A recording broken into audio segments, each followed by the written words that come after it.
Gamers canceled the Dragon Age series forever, and I think this is a serious thing with a franchise that has been so long standing for the past 15 years, where it was celebrated as one of the biggest genre-shattering RPG games during its time. And I think with everything we've saw in the Dragon Age series, we expected something more from the Veilguard, but what we got was the opposite of a Dragon Age game. What we got was a political progressive advertisement for one game director's specific ideology. And I think this is a thing gamers are adverse to, especially during these times where a lot of political activism has invaded the space of gaming for its own ends. And I think that's the result that we're seeing with Dragon Age Veilguard, the culmination of all these activist ideals and takeovers of the industry posing themselves in front of the gamer, and the gamers roundly rejecting it by actually canceling their orders. When I say the game is canceled, literally 14% of Dragon Age Veilguard physical retail orders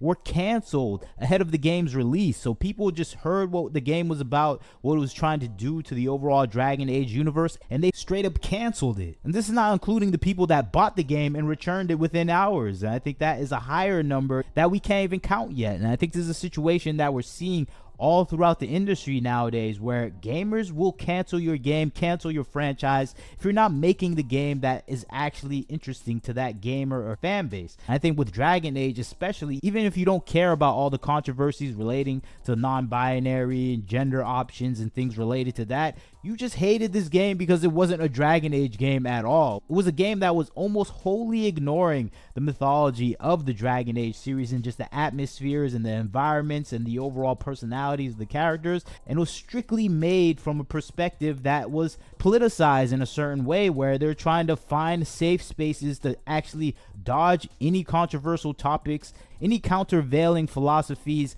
that may go against their personal ideology. And you can see that with the complete lack of darkness in the game. None of the characters can be bad or turn evil. Your character yourself can't even be rude to the other partners or characters. You can't be evil yourself in the game. Everything is so sanitized in this game that it doesn't feel like a Dragon Age game, which was based on the choices you make, where you're allowed to do mean things and be evil and lie and persuade and threaten people. And that's just not the case here, where the choices are gone literally just for your personality itself, which Dragon Age usually stuck fast to, where you're allowed to develop the personality for your character in certain ways where it was uniquely your own. And I think that was the thing that people loved, even though maybe some of the choices dwindled down as you got further down the series, down to Inquisition, but still you could create that personality. And now that personality is completely gone. Every answer you give within the dialogue wheel is something that is safe, harmless, and uninteresting. And I think that is the biggest thing for me, where it just didn't feel like the Dragon Age game I wanted to play. And I think that's reflecting back what we're seeing the numbers coming out for this game, where gamers are just not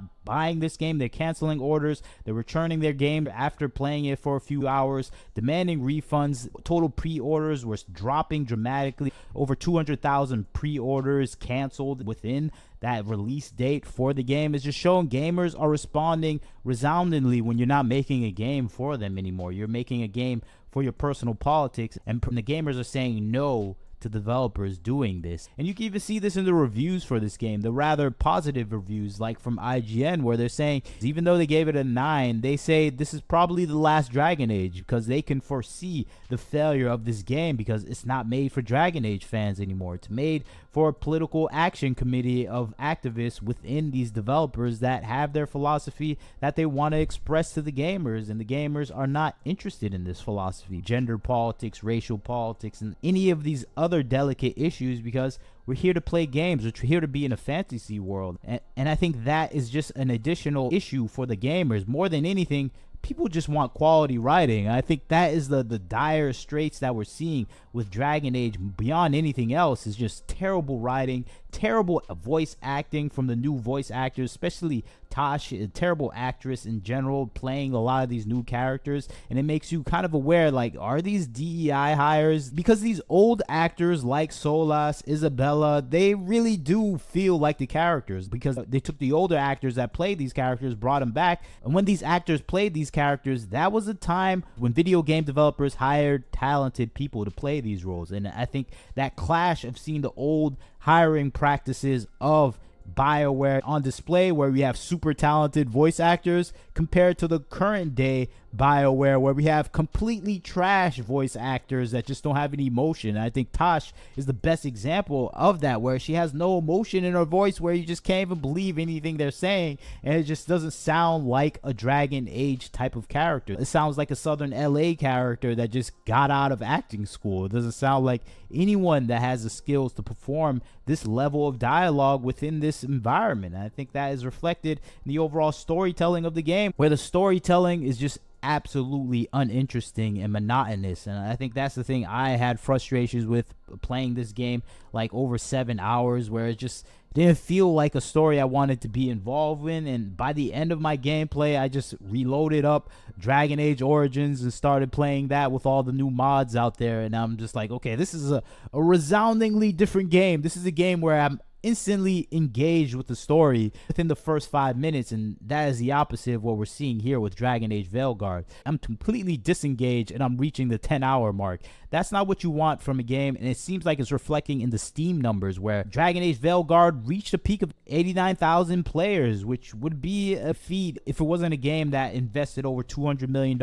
in almost 10 years in the production of it. And I think that's not a good sign, especially when you have bigger games like Black Myth Wukong having peaks of over 2.4 million players playing, and even having regular everyday highs of 81,000 that are matching Dragon Age Veilguard's peak. That is a poor sign, and people are going to say, what are you talking about? It's still a success for this game to have these numbers. Actually, you shouldn't compare it to all these other games that are reaching the millions, 400,000s, the 800,000s.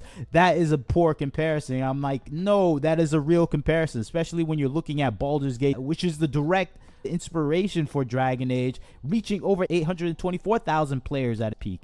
That is a goal for Dragon Age Veilguard, and Dragon Age can't even reach or break the 100,000 mark. That is just showing the lack of interest in this game is real. The gamers are canceling the Dragon Age series, and we're unlikely to ever see a sequel to the Dragon Age game again, especially with these writers at BioWare. And I think more than anything, this makes me fear that we might have to cancel the Mass Effect series, because after Dragon Age Veilguard's underwhelming release, we have the team behind Dragon Age Veilguard saying they're not working on any DLC or expansion, which is showing that they know this game is unsuccessful and they can't work on it because there's no money to gain, because it's at a profit loss now, and it's probably going to continue and stay in a profit loss area for the company of EA and BioWare for the foreseeable future. So they're redirecting their focus on Mass Effect 5, and that is just going to leave us with a tremendous doubt on that game, because the same people are coming back to make probably even worse game than what we saw with Dragon Age Veilguard. But the gamers are canceling bad games permanently and franchises forever,